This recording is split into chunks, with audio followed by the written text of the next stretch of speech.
adventures.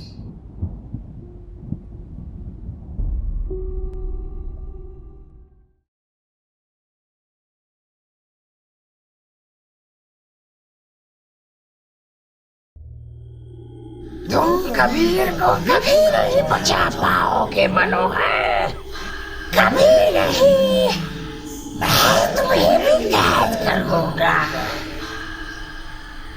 तुम कभी वापस नहीं लौट पाओगे।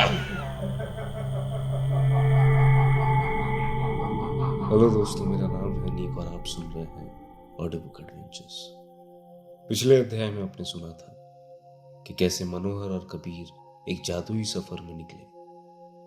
कबीर कैसे काले साए के कैद में आ गया। अब मनोहर अकेला था। वो कबीर को कैसे बचाएगा, उसका सफर आगे कैसे पूरा होगा, जानने के लिए सुनिए Shambhala the hidden secret, episode 2 into the unknown, chapter 1 चंद्रपथ की रहस्य नदी। मनोहर ने अंधेरे का सामना करके अपने भय को पीछे छोड़ दिया था, लेकिन कबीर अब भी काले साए के कैद में फंसा था। मनोहर के सामने एक नई पहेली थी, एक नदी जो चांद की रोशनी में चमक रही थी। नदी का पानी इतना साफ और चमकदार था जैसे उसमें सितारे घुले हों। नदी के पानी से एक अजीब सी शक्ति निकल रही थी।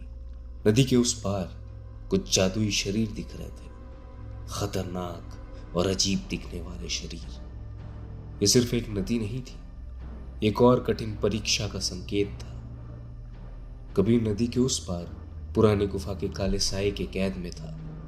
काला साया उसके अंतर्मन को अपने कैद में रख के उसके शरीर से शक्ति निकाल रहा था। कबीर के सामने अब 2 इम्तिहान थे, चंद्रपथ नदी का रहस्य को खोजना और दूसरा कबीर को ढूंढना।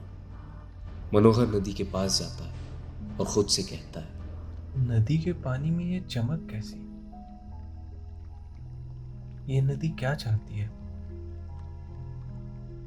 कुछ तो अलग है इसमें। संभाला तक का सफर हर कदम पर कुछ सिखाना चाह रहा है।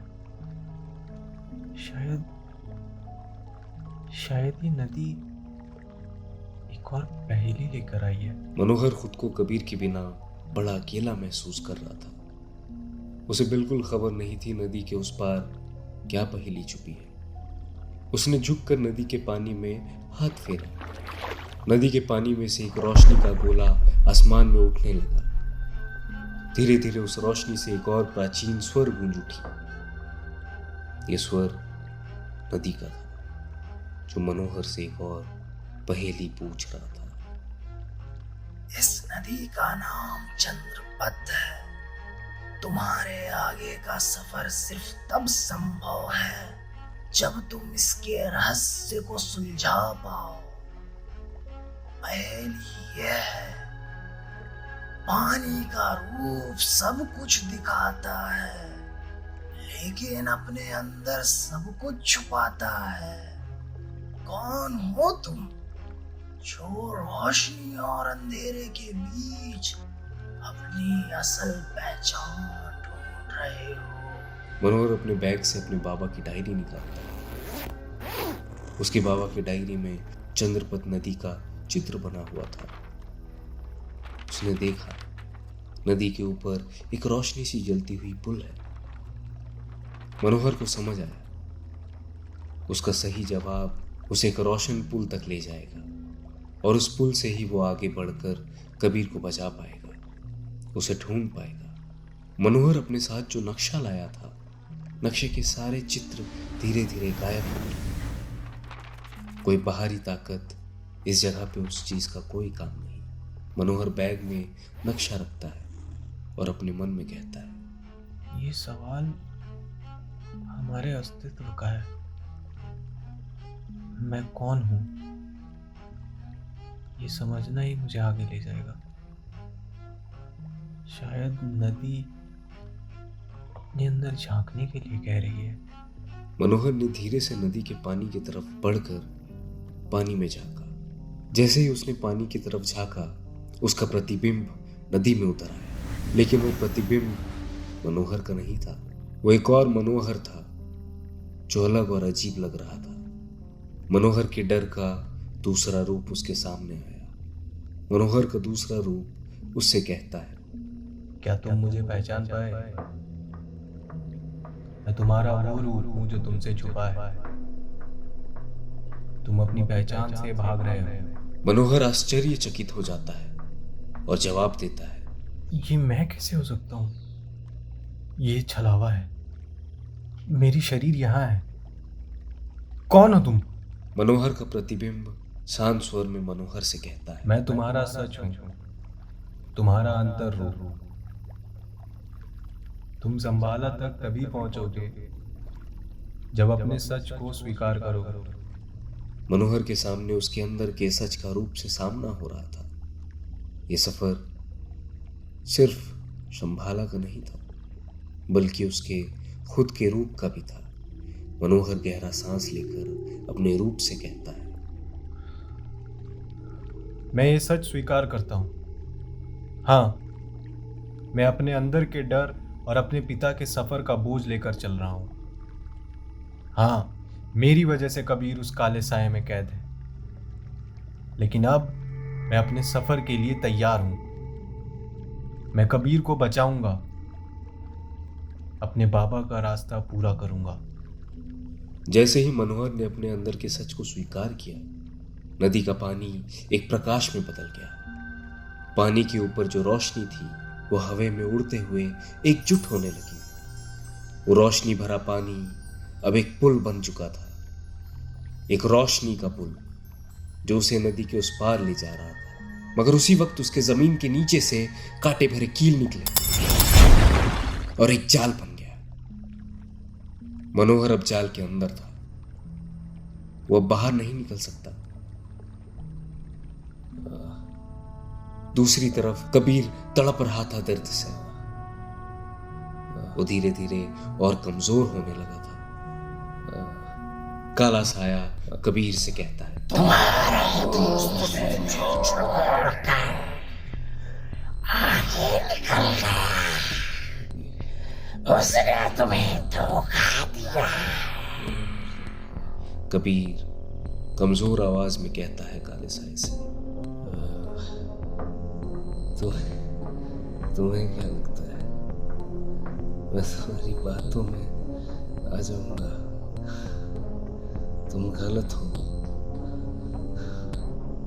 मुझे उस पर पूरा भरोसा है। तुम मनुष्य खुद को बहुत ही चालाक ताकतवर समझते हो।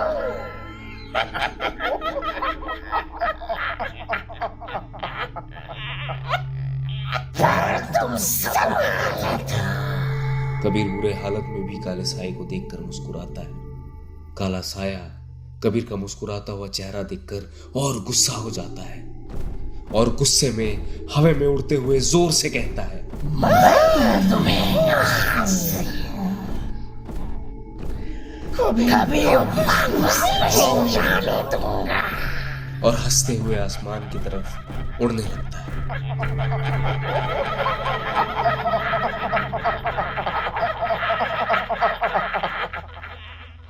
मनोहर को काले साए की हंसी सुनाई दी। मनोहर को समझ आ गया कबीर नदी के उस पार ही कहीं है।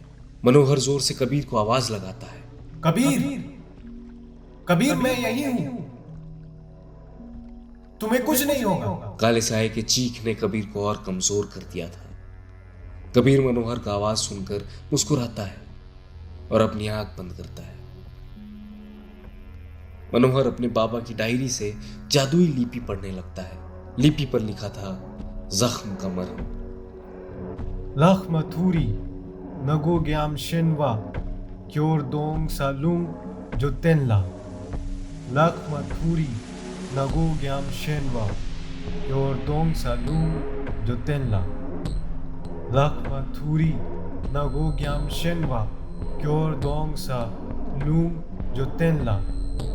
लख मथुरी नगो ग्याम शिनवा क्योर दोंग सालुंग जो तेनला। लख मथुरी नगो game शिनवा Kyordong Salum Jotenla Lak Mathuri Nagogyam Shenwa Kyordong Salum Jotenla। नदी से कुछ रोशन जादुई चीज निकली और उड़ते हुए गुफा के अंदर जा गिरा। जैसे ही रोशनी गुफा के अंदर जाती है उसकी गति धीमी हो जाती है। रोशनी धीरे धीरे कबीर के अंदर घुसती है।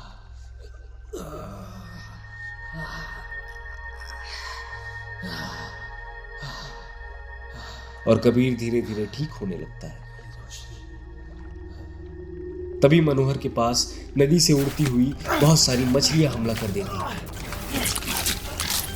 मनोहर के शरीर को धीरे धीरे खा रही थी वो मछलियां। मनोहर न भाग पा रहा था और न ही मछलियों को मार पा रहा था। फिर आसमान से उड़ती हुई एक तेज शक्ति जमीन से टकराई। सारी मछलियां डर से नदी की तरफ भाग गई। उस हवा के जोर से मनोहर का जाल भी टूट चुका था। मनोहर आसमान की तरफ देखता है। उसे बादलों में छिपे एक योगी का चित्र दिखाई देता है और धीरे धीरे वो चित्र गायब हो जाती है। मनोहर धीरे धीरे पुल के पास जाने लगता है। उसके शरीर में बहुत चोट लगी हुई थी। उसका पहला कदम पुल पर जैसे ही पड़ता है उसका सारा घाव ठीक होने लगता है। पुल धीरे धीरे गायब होने लगा। मनोहर दौड़कर पुल को पार करता है।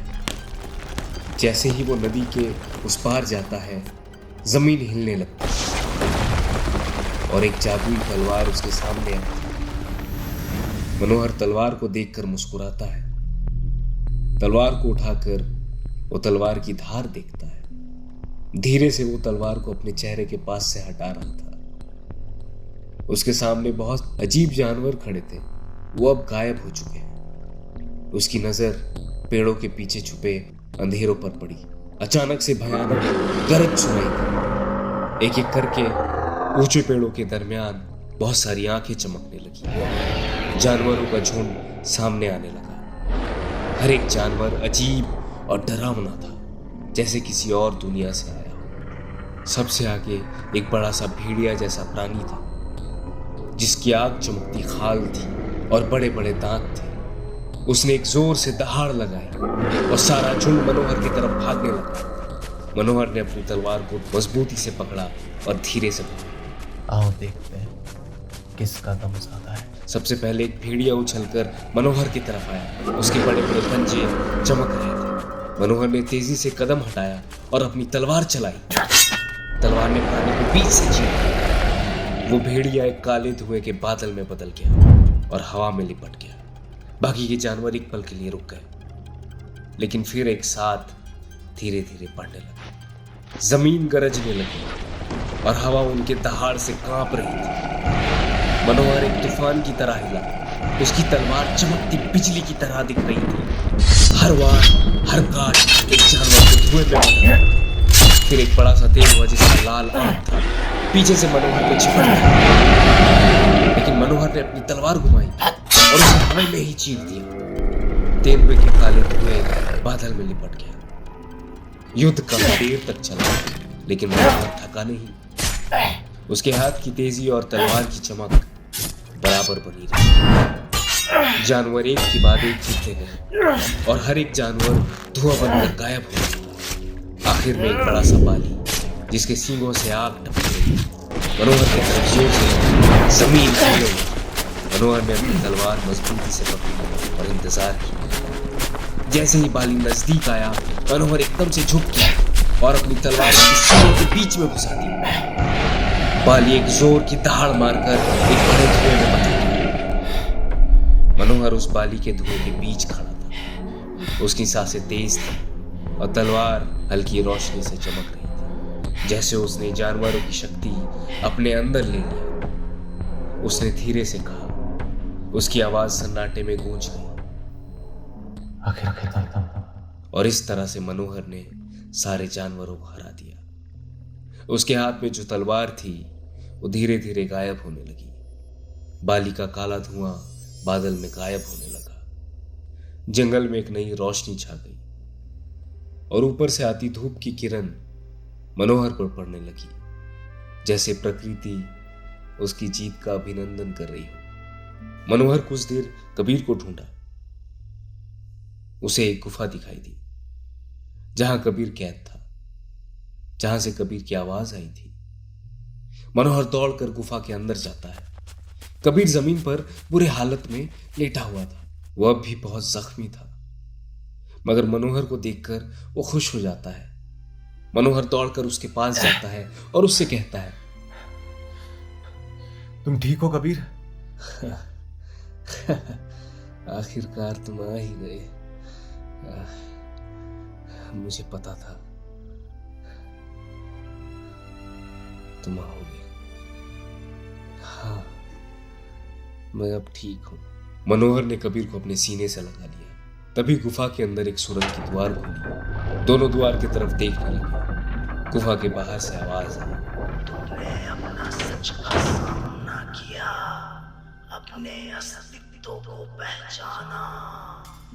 अब तुम्हारा सफर आगे जा सकता है, लेकिन याद रहे, हर कदम के साथ यह सफर और भी कठिन होगा।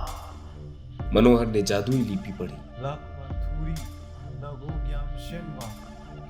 और दोनों का घाव धीरे धीरे ठीक होने लगा। मनोहर ने कबीर से कहा, तैयार हो? चले? मेरे पास फिलहाल और कोई रास्ता नहीं। चलो दोस्तों, मेरा नाम है अनीक और आप सुन रहे हैं ऑडियो बुक एडवेंचर्स। शंभाला के रास्ते में और क्या रहस्य छुपा है, जानने के लिए सुनिए अगला अध्याय, Shambhala the hidden secret. Chapter 2, अग्नि का द्वार। चंद्रपथ की रहस्य नदी पार करने के बाद मनोहर और कबीर गुफा के अंदर के सुरंग में जाते हैं। सुरंग के अंदर से एक तेज गर्मी और आकर्षक रोशनी आ रही थी। वहां एक और प्राचीन रहस्य उनका इंतजार कर रहा था। कबीर और मनोहर की सांसें तेज हो रही थी। कबीर मनोहर से कहता है, मनोहर, यहां सांस लेना बहुत मुश्किल है। इस गर्मी से घुटन सी हो रही है। अपने मन को शांत करो कबीर। ये तो समझ आ गया है कि संभाला के हर एक नए द्वार में नई पहेली हमारा इंतजार कर रही है। उस किताब के हिसाब से ये अग्नि का द्वार है। अग्नि जो शुद्धि और विनाश दोनों का प्रतीक है। हमें तैयार रहना होगा। हर बार एक और पहेली, मैं तंग आ चुका हूं इससे। ये सफर एक ना खत्म होने वाला सपना है। कबीर, क्या हो गया है तुम्हें? सबर संभाला का है कबीर। यहां हार कर सब छोड़ देना एक विकल्प नहीं है। चलो आगे बढ़ते हैं। दोनों सुरंग के और अंदर जाते हैं। सुरंग के अंदर उन्हें एक बड़ा सा चक्रव्यूह दिखाई देता है जो एक प्राचीन मंडल का रूप में बना था। मंडल के बीच एक उज्ज्वल अग्नि का प्रज्वलित स्तंभ था, एक जीवित शक्ति जो सुरंग को रोशनी और गर्माहट से भर रही थी। कबीर ये देखकर कहता है, ये स्तंभ जीवित है। इसकी अग्नि हमें जला भी सकती है। स्तंभ के आसपास छोटे द्वार हैं। शायद हमें चक्रव्यूह के अंदर जाना पड़ेगा और अग्नि के स्तंभ तक पहुंचना होगा। तभी गुफा में एक आवाज गूंजती है, प्राचीन, भारी और रूह कपाने वाला स्वर। अग्नि का द्वार उन्हीं के लिए है जो अपने अंदर की अग्नि को समझ सके। अग्नि के 3 रूप है, क्रोध, इच्छा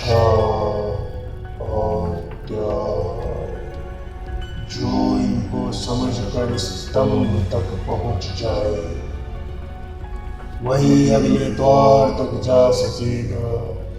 याद रहे मनोहर, काला साया तुम्हारे साथ है। ये सुनकर कबीर मनोहर से कहता है, मनोहर वो काला साया, मैं उसके पास फिर से नहीं जाना चाहता। तुम्हें मैं कहीं नहीं जाने दूंगा कबीर, घबराओ मत, मैं साथ हूं। इस सफर को हमें छल से पार करना होगा। चलो चक्रव्यूह में घुसते हैं। कबीर कुछ नहीं कहता। वो दोनों जैसे ही उस चक्रव्यूह में घुसते हैं, उसके सामने प्रथम द्वार प्रकट होता है। अग्नि और तेज हो जाती है। एक और रूप दिखाई देता है, क्रोध से लिपटा हुआ एक छाया जैसा प्राणी, जिसका चेहरा रोशनी में नजर नहीं आ रहा था। तुम लोगों का क्रोध, तुम्हारे मन का गुस्सा, तुम्हारे अपमान की अग्नि, मुझे कैसे शांत करोगे?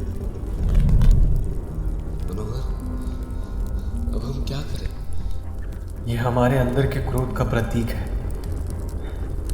इससे जीतने का एक ही तरीका है,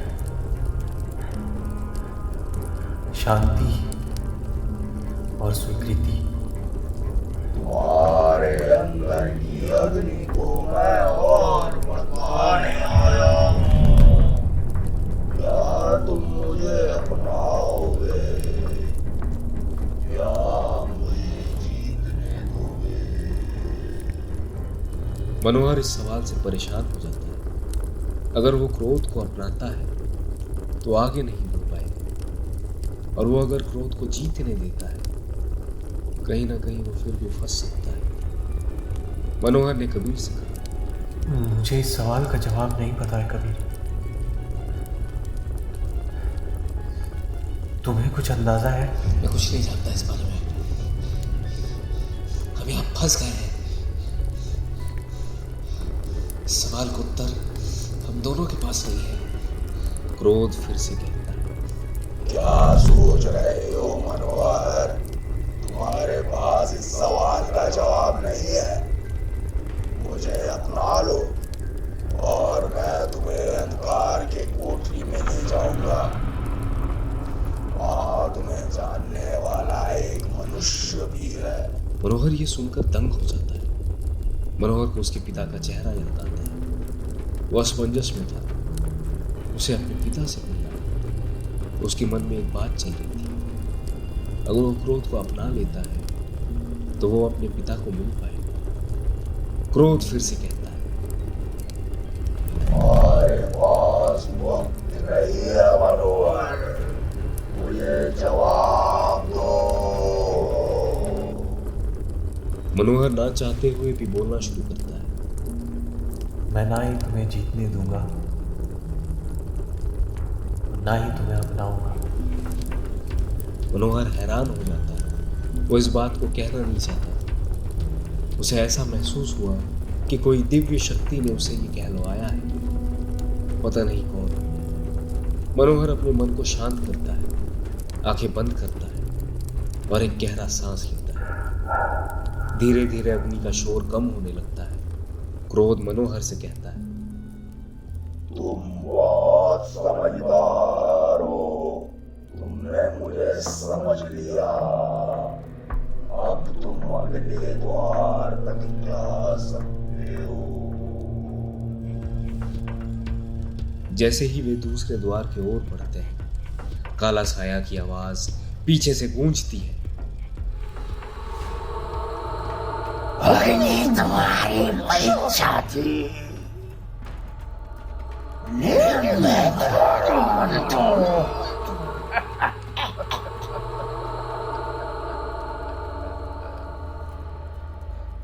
समाप्त मनोहर, तुम आगे नहीं बढ़ पाओगे।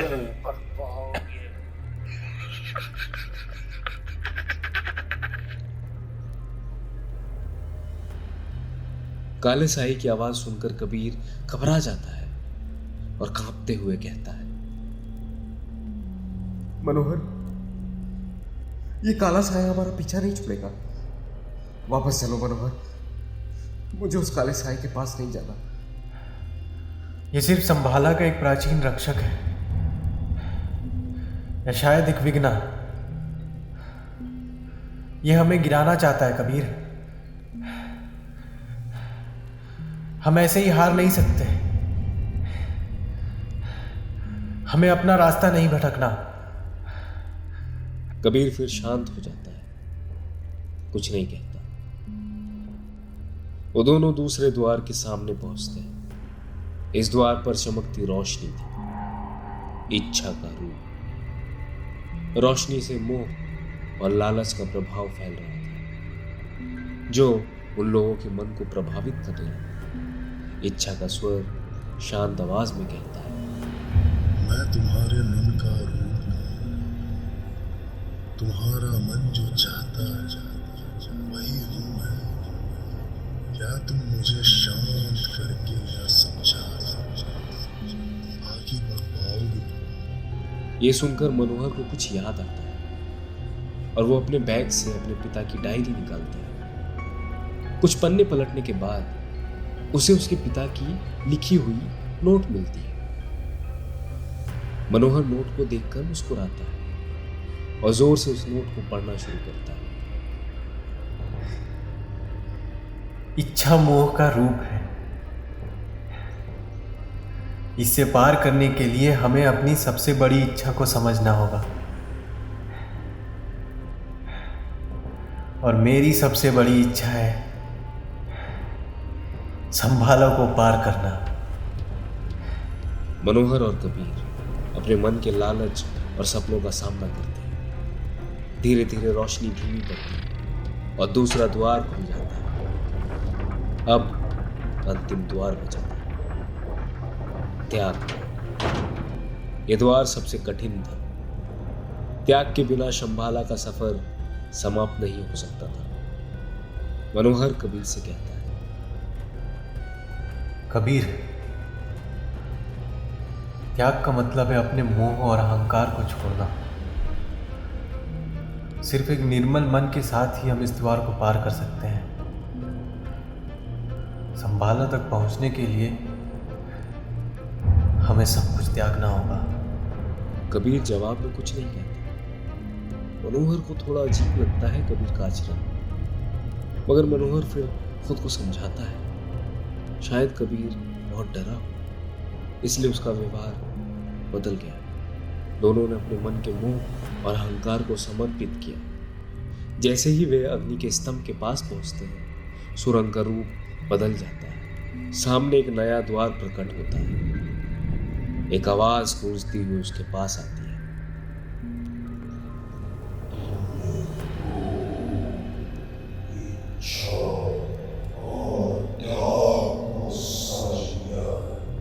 अग्नि का द्वार अब तुम्हारे लिए खुल चुका है।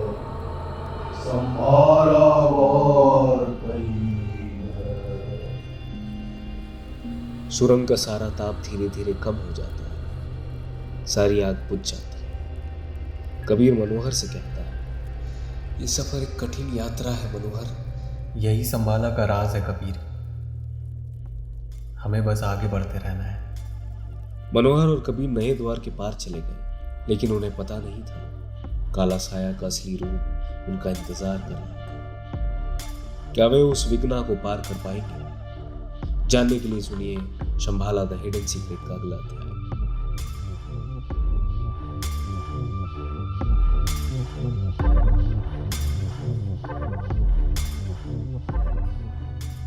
चैप्टर 3, दुनिया के अंधेरों में रोशनी। अग्नि के द्वार पार करते ही मनोहर और कबीर एक खुले मैदान में पहुंचे, जहां सब कुछ बड़ा शांत था। आसमान पर हरे और नीले रंग के अनोखे प्रकाश खिले हुए थे और मैदान के बीच एक स्तंभ खड़ा था। स्तंभ का बनावट ऐसा लग रहा था जैसे कि वो किसी प्राचीन धातु से बना हो। उस स्तंभ की चमक बहुत तेज थी। वह स्तंभ जीवित था। कबीर ये सब देखकर कहता है, मनोहर, ये जगह बहुत खूबसूरत लग रही है। ये दुनिया हमारी दुनिया से परे है। स्तंभ, क्या ये हमारे सफर का अगला संकेत है? मनोहर कबीर का बदलाव देखकर खुश हो जाता है और कबीर को जवाब देते हुए कहता है, ये सिर्फ स्तंभ नहीं लगता, ये शायद ग्राह है, एक द्वार जो संभाला कि एक और राज की तरफ ले जा रहा है। मनोहर स्तंभ के करीब गया। स्तंभ के पास एक रोशनी चमकने लगी। रोशनी में कुछ अक्षर उभर आए और स्तंभ के ऊपर एक छोटा सा चक्र घूमने लगा। चक्र से एक मधुर आवाज निकल रही थी, जैसे वो किसी रंग का हिस्सा हो। कबीर कहता है, रोशनी की आवाज हमें बुला रही है। हाँ, शायद संभाला तक पहुंचने के लिए हमें एक नई कला सीखनी होगी। स्तंभ से रोशनी की डोर निकलकर जमीन पर फैल गई और दोनों के सामने प्राचीन रंगोली जैसी छवि बन गई। रंगोली में अलग अलग छवियां थी। एक व्यक्ति जो बादल के बीच उड़ रहा था।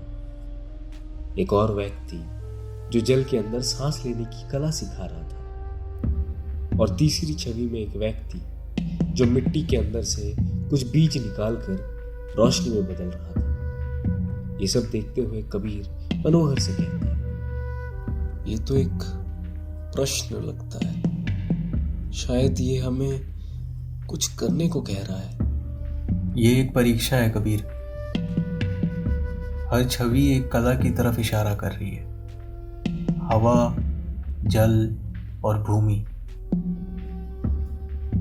बाबा के डायरी के हिसाब से हमें इनमें से एक को चुनना पड़ेगा और उसी से हमारा अगला कदम खुलेगा। कबीर ने बिना सोचे रंगोली में उड़ते व्यक्ति के ऊपर हाथ रखा। जैसे ही उसने ये किया, एक ठंडी हवा चलने लगी और उसके चारों तरफ बादल बन गए। हवा के अंदर एक आवाज थी जो उसके मन के अंदर से गुजरी। जो उड़ान भरना चाहता है उसे अपने बोझ से मुक्त होना होगा। छोड़ दो जो तुम्हारे सफर को भारी बना रहा है। मनोहर, यह हवा मुझसे कुछ छोड़ने को कह रही है। शायद मुझे अपने सफर का भार कम करना होगा। कबीर, हर कदम पर हमसे कुछ नया सीखने की उम्मीद की जा रही है, पर सोच समझ के अगला कदम लेना।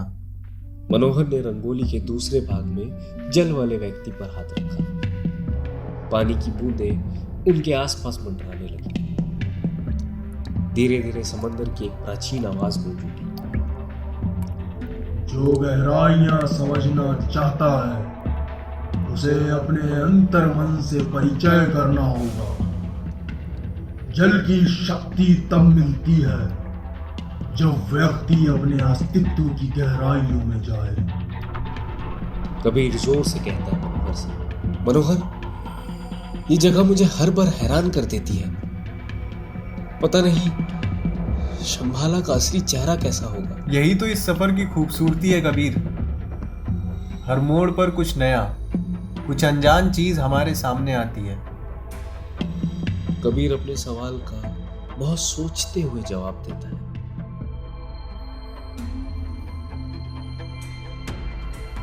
मैं अपने अतीत को छोड़ना चाहता हूं। जो चीज हमारे अतीत में हुई है वो हमारे वर्तमान को भारी बनाती है।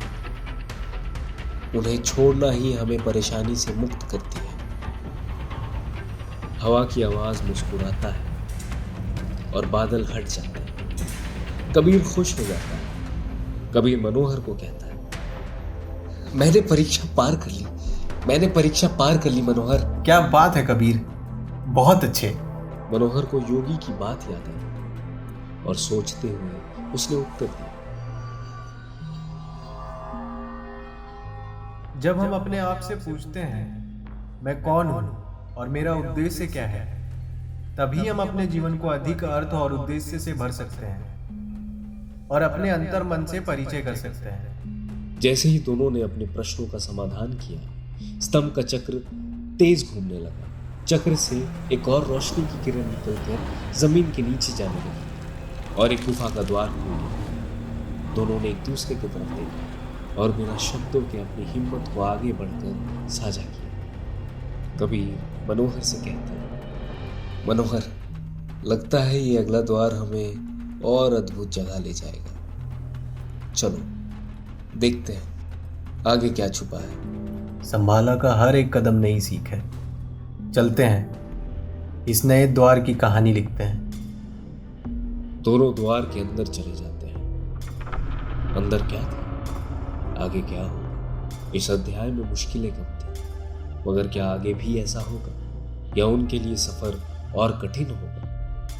यात्रा अब और भी रोचक होने वाली थी। सुनते रहे शंभाला द हिडन सीक्रेट का अगला अध्याय, चैप्टर 4, अंतरिक्ष का द्वार। मनोहर और कबीर ने दुनिया के अंधेरों में रोशनी का द्वार को पार कर लिया था, लेकिन उनका अगला कदम और भी रहस्य और उलझनों से भरा था। वो लोग एक अजीब और अद्भुत जगह में आ गए, जो ना समझ में आती थी और ना ही इस दुनिया की लगती थी।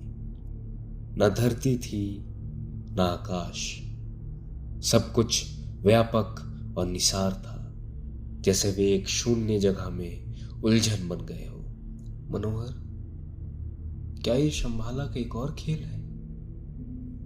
यहां ना कोई संकेत है, ना कोई निशान। मुझे भी कुछ समझ नहीं आ रहा। ये जगह क्या है? बाबा की डायरी में भी इसका कोई जिक्र नहीं है। कहाँ हैं हम, कहाँ हैं हम, कहाँ हैं हम, कहाँ हैं? मनोहर के शब्दों के बाद शून्य में एक विचित्र गति शुरू हुई। अचानक से प्राचीन और गहरी आवाज गूंज उठी। ये जगह संभाला का एक अहम पड़ाव है। यहाँ से तुम लोगों को कुछ सीखने को मिलेगा या शायद कुछ खो देना होगा। बस ध्यान रखना, यहाँ हर चीज का एक अर्थ है। तुम अंतरिक्ष के द्वार पर हो। यहाँ ना कोई सिद्धांत है, ना कोई नियम। यहाँ सिर्फ तुम्हारे अस्तित्व का सच प्रकट होगा। तुम्हारे हर कदम का प्रतिबिंब इस जगह के व्यापक अंदर में दिखाई देगा, लेकिन संभाल कर, क्योंकि ये सच तुम्हारे सोच से परे है। कबीर चिल्लाते हुए मनोहर से कहता है, हम ये परीक्षा क्यों कर रहे हैं? हमें शंभाला जाना है, यहां अस्तित्व देखने नहीं आए हम। कबीर, यहां कुछ भी बेकार नहीं है। हर शब्द, हर कदम एक संकेत है। ध्यान से सुनो और समझने की कोशिश करो। शून्य में अचानक अंधेरा गहरा छा गया, जैसे वो दोनों किसी महान शक्ति के अधीन हो गए। दोनों अलग अलग दिशाओं में खींच लिए गए। मनोहर के सामने एक महासागर जैसा स्थान प्रकट हुआ। पानी शांत था। एक जल प्राणी जो मानो एक चेहरा का रूप धारण किए हुए था, सामने आकर मनोहर का सामना करने लगा। मनोहर, तुम्हारा सफर यही खत्म हो सकता है। अगर तुमने गलत कदम उठाया तो तुम फंस सकते हो। बताओ, क्या तुम्हें अपनी यादों का असली रूप समझ आता है? तुम्हारे बीते पल क्या तुम्हें डराते हैं या उनमें तुम्हें शांति मिलती है? मनोहर गंभीर सोच में डूब जाता है, उलझन में फंस जाता है। धीरे से जवाब देते हुए मनोहर कहता है, मेरी यादें सिर्फ मेरे कदमों का एक छाया रूप है। उनका असर आज पर नहीं होना चाहिए। मैं आगे बढ़ना चाहता हूँ। पीछे देखना मेरा काम नहीं। गलत जवाब मनोहर। तुम्हारी यादें तुम्हारी शक्ति भी है और तुम्हारा बोझ भी। जब तक तुम उन्हें स्वीकार नहीं करते, तुम यहाँ से आगे नहीं बढ़ सकते। मनोहर समंदर के पानी में डूबने लगा। यह गलत उत्तर दोनों पर प्रभाव डाल सकता है। दूसरी तरफ कबीर के सामने एक प्रदीप जलता दिखाई दिया, लेकिन उसकी रोशनी में अनेक रूप प्रकट हुए। एक रूप उसका था, कबीर का रूप, लेकिन बिल्कुल विपरीत। शक्ति और अहंकार का संगम। कबीर, क्या तुम्हें लगता है कि तुम अपनी मंजिल तक अकेले पहुंच सकते हो? तुम्हारा कदम सिर्फ एक भ्रम है। तुम बस एक कठपुतली हो जो शंभाला के सपने में उलझा हुआ है, वो भी किसी और का सपना। मैं अपने सपने को सच करने आया हूं। तुम मुझे रोक नहीं सकते। मैं शंभाला तक जरूर पहुंचूंगा। शंभाला एक सपना नहीं कबीर, ये तुम्हारे अस्तित्व का मुख्य सत्य है। जब तक तुम अपने अहंकार को नहीं छोड़ते, तुम यहां से आगे नहीं जा सकते। कबीर का गलत जवाब उसे आग के घेरे में फंसा देता है। दोनों अपनी अपनी जगह पर उलझनों से घिरे थे। कुछ देर के बाद चुंबकीय खिंचाव दोनों ने महसूस किया और एक अंधेरे कमरे में दोनों पहुंच जाते हैं। कबीर कहता है, ये क्या? कबीर की आवाज मनोहर तक पहुंची। मनोहर ने आवाज लगाई, कबीर तुम यहीं हो? मनोहर मैं यही हूं। दोनों एक दूसरे की तरफ चलना शुरू करते हैं। दोनों एक दूसरे को काले अंधेरे भरे कमरे में आईनों के अंदर पाते हैं। वो दोनों आईने के अंदर फंसे हुए थे। कबीर ने मनोहर को देखकर कहा, मनोहर तुम ठीक हो? हाँ कबीर। मुझे लगा था तुम आगे बढ़ गए, सिर्फ मैं फंस गया। यही मुझे समझ नहीं आ रही है। बाबा के डायरी में इस बारे में कुछ था ही नहीं। सवाल का जवाब क्या हो सकता है? कबीर और मनोहर बात करने लगते हैं। देखते देखते 3 दिन बीत जाती है और दोनों को अब तक अपना अपना जवाब नहीं मिला था, या वो अपना अपना जवाब ढूंढ ही नहीं रहे थे। उन दोनों को खबर नहीं थी कि वो भ्रम के कैद में थे जो लोगों को अपने लक्ष्य से दूर करते हैं। दोनों ने बात करनी भी बंद कर दी थी। कुछ देर और बीत जाती है। मनोहर कबीर की तरफ देखता है और कबीर को धीरे से कहता है, कबीर, हाँ एक बात पूछ सकता हूँ? हाँ पूछो। तुम मुझे गलत मत समझना, लेकिन तुम जब काले साये के कैद से बाहर आए थे तो तुम्हारा आचरण कुछ ठीक नहीं था। मैं जान सकता हूँ तुम्हें क्या हुआ था? मुझे पता नहीं, कभी कभी बड़ा अजीब सा लगता है। काला साया। कबीर का आचरण फिर से बदलने लगा। मनोहर ने कबीर से कहा, खैर ये सब छोड़ो, तुम्हें कोई जवाब मिला? 3 दिन बीत गए हैं, मगर एक चीज तुमने सोचा? हमने सिर्फ आज ही इस बारे में बात किया है। तुम ठीक कह रहे हो, मैंने सोचा ही नहीं इस बारे में। जवाब क्या हो सकता है? कुछ देर बीतने के बाद मनोहर को समझना पड़ा कि उसकी यादें एक कठिन शिक्षा है जो उसके सफर में मदद करेगी। उसने जल प्राणी की शक्ति का सामना किया और अपने बीते फैसलों को स्वीकार किया। मनोहर भ्रम के कैद से बाहर निकला। कबीर ने भी अपने अहंकार को तोड़कर रूप के सामने अपनी असलियत स्वीकार की। उसने समझा कि शंभाला तक पहुंचने के लिए उसका मन शुद्ध होना चाहिए। कबीर भी कैद के भ्रम से बाहर निकला। मनोहर और कबीर फिर से एक बार शून्य के स्थान पर मिले। दोनों का रूप बदल चुका था। वे पहले से ज्यादा शांत और समझदार लग रहे थे। शून्य धीरे धीरे एक प्रकाशमय द्वार में बदलने लगा। मनोहर, मुझे लगता है कि अब हम तैयार हैं। शून्य का ये कदम हमें अगले राज तक ले जाएगा। मुझे तुम्हें ऐसे देखकर बहुत खुशी हो रही है। चलो अगले द्वार की ओर। अगला द्वार और भी गहरा और रहस्यमय था।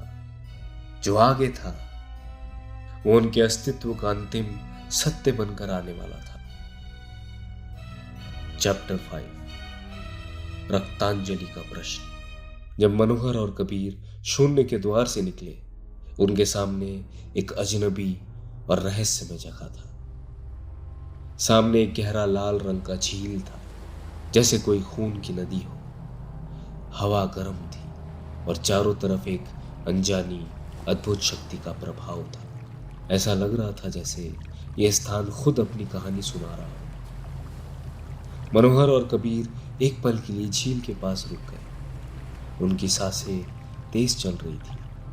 मनोहर झील को देखते हुए कहता, ये झील, इसका रंग इतना लाल क्यों है?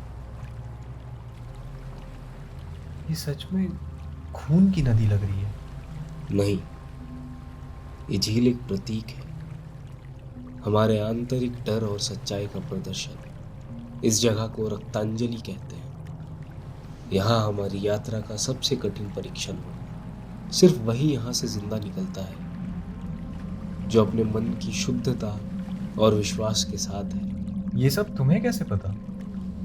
ये तो डायरी में भी नहीं है। पता नहीं, बस मुझे लगा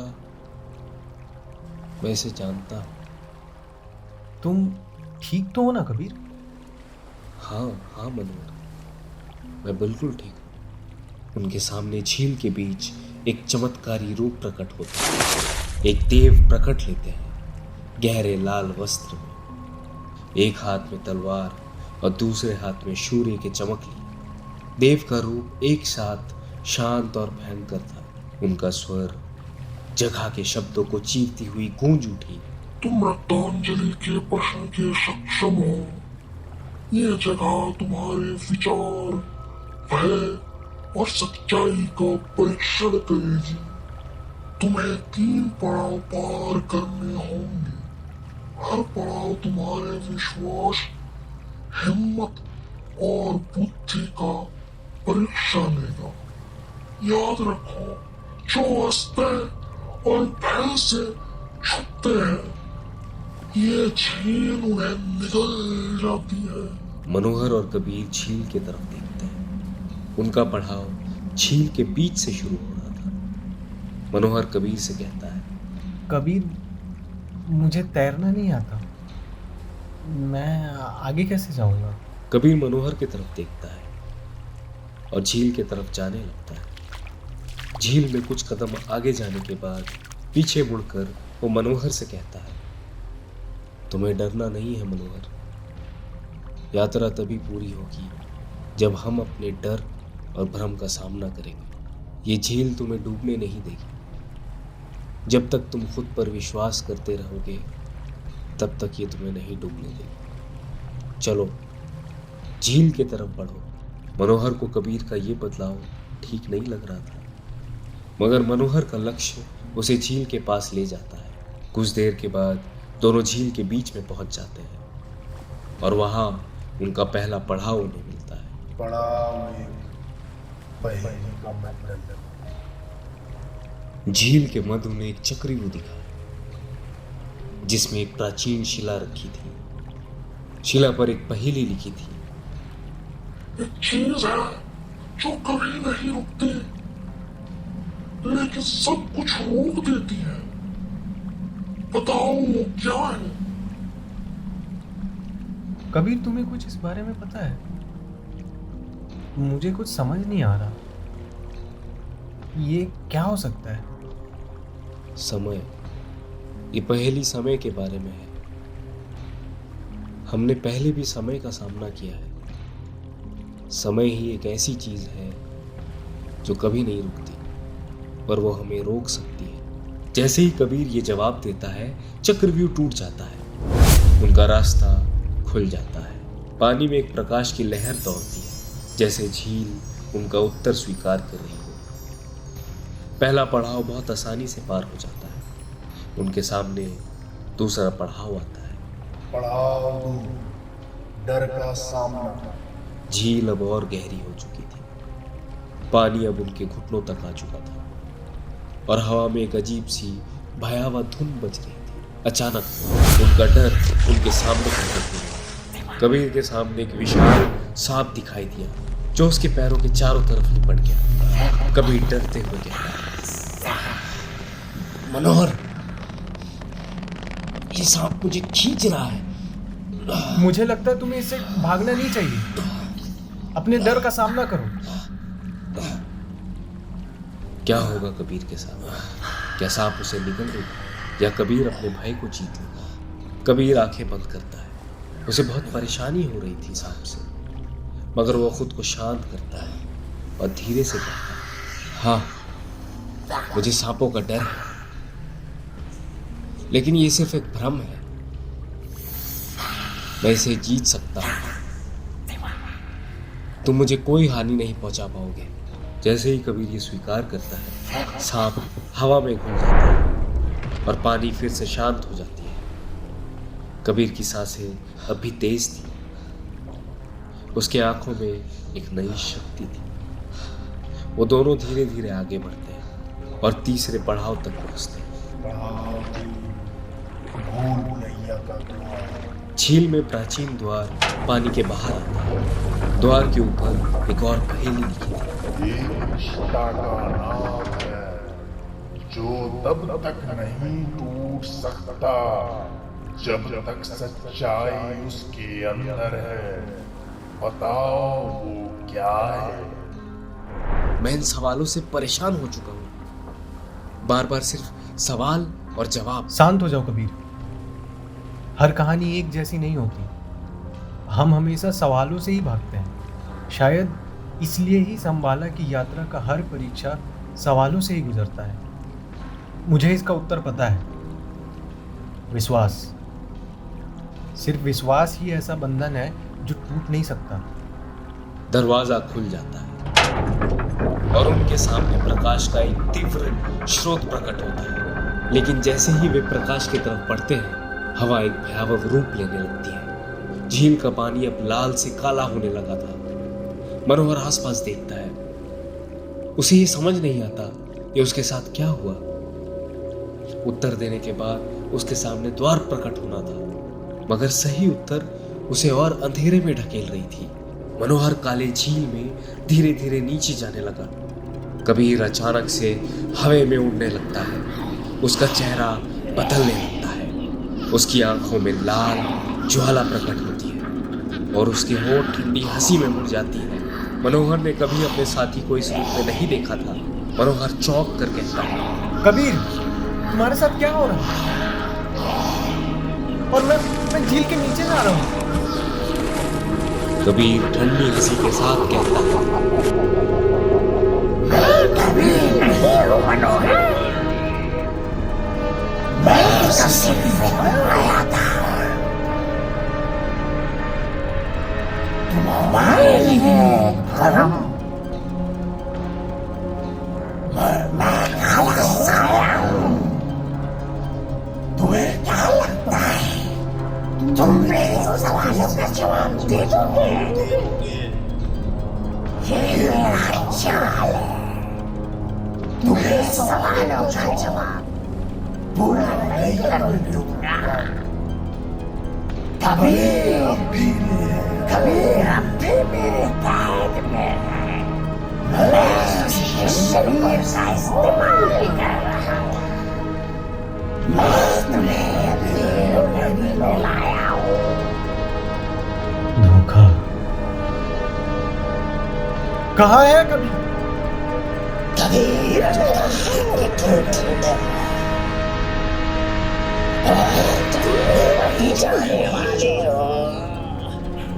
मनोहर को लग रहा था अंधकार की कोठरी में उसके पिता है, मगर नहीं। अंधकार की कोठरी में कबीर फंसा। मनोहर काले साए के छल में आकर कबीर को और मुश्किलों में डाल दिया था। मनोहर का मन एक कश्मकश में घिरा था। उसका विश्वास टूट चुका था। काला साया उड़ते उड़ते उसके तरफ आता है। काले साए के शरीर से रस्सियों जैसी चीज निकली और हंसते हुए उसके मनोहर में दबोच ली। मनोहर बाहर निकलने की बहुत कोशिश कर रहा था, मगर मनोहर को काले साए की ताकत के सामने घुटने टेकने पड़े। काला साया झटके में मनोहर को लेकर हवा में उड़ता है और हंसते हंसते काला साया झील के पार चला जाता है। मनोहर को अपनी जिंदगी का सबसे बड़ा धोखा मिला, वो भी अब काले साए के कैद में था। आगे क्या होने वाला है, क्या होगा उन दोनों के साथ, क्या वो शंभाला सच में पहुंच पाएंगे? काला साया उनके साथ अब क्या करेगा? जानने के लिए सुनिए शंभाला द हिडन सीक्रेट का अगला भाग। हेलो दोस्तों, मेरा नाम है निक और आज के वोकल्स में थे साहिल एज मनोहर, उमर एज काला साया, इच्छा का स्वर, क्रोध एंड मिनी, कबीर मेरी ही आवाज़ थी। अगर आपको ओरिजिनल स्टोरी सुननी है तो हमारे चैनल को सब्सक्राइब करें। कहानी में आगे क्या होगा वो आपको नेक्स्ट सैटरडे में ही पता चलेगा। Please don't forget to subscribe for more adventurous stories. Subscribe to audio book adventures. Stay tuned and be healthy.